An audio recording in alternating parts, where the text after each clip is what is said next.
Sa pagpasok ng bagong taon, marami ang maasa sa mas mabuting bukas at hinaharap. Pero ano nga kaya ang magiging kapalaran ng mga Pilipino ngayong 2026?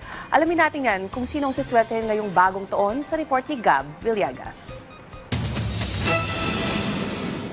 Sa pagpasok ng 2026, maraming mga Pilipino ang naghahangad ng magandang kapalaran para sa taon na paparating. Para sa astrologer at traditional feng shui practitioner na si Resty Santiago, mamamayag pag-anya ang bansa pagdating sa creative industry ngayong 2026. The sign of the Philippines is actually Cancer, no? So there can be additional forms of recognition for the Philippines or Filipinos in general. Okay, and then Leo is about entertainment. Leo is about sports, entertainment, at mga matters about creativity. So with regards to these two matters, no, we can expect some good news for some Filipinos.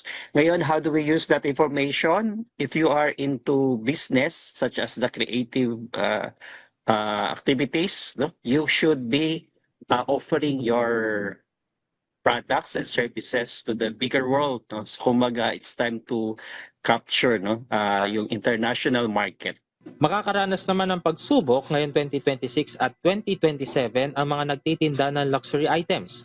Marami ring manggagawa ang apektado ngayon 2026 dahil sa inflation. May payo si Resty para rito. Kung yung sweldo mo kulang, maybe it's a good time to come up with another sideline. No? Ngayon 2026, maraming pagdadaan ng pagsubok ang mga Aries na magpapatatag sa kanilang pagkatao, habang ang mga Leo naman at Aquarius ay dadaan sa mga pagbabago sa kanilang buhay.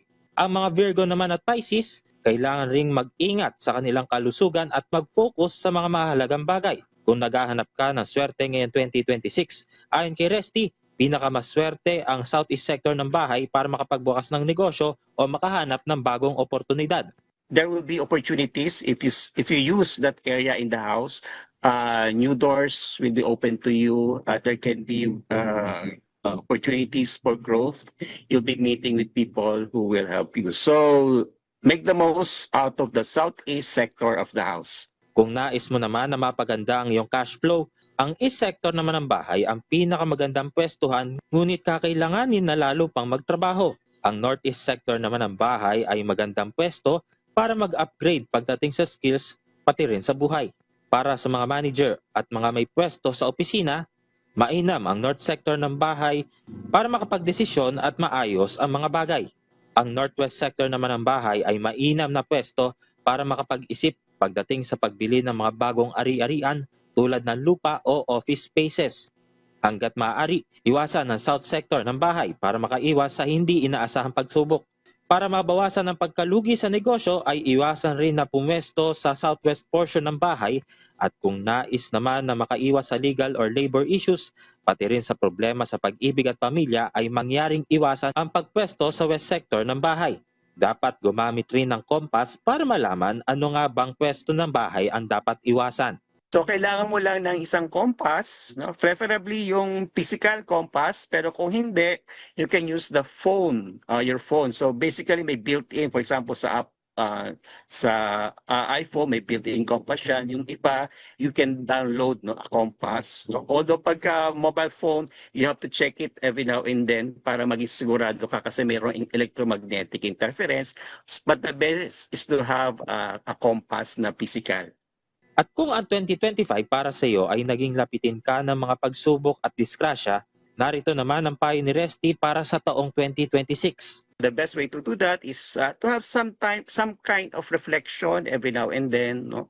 Let's say every new moon, no? Tipong gano'n, you reflect on what happened in your, let's say, the past 30 days, 28 days, and then you try to plan ahead. And if you can do that regularly, it's like following the rhythm of nature.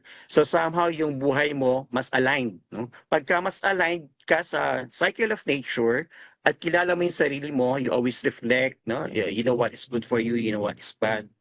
And you try to balance your energy by meditation, for example.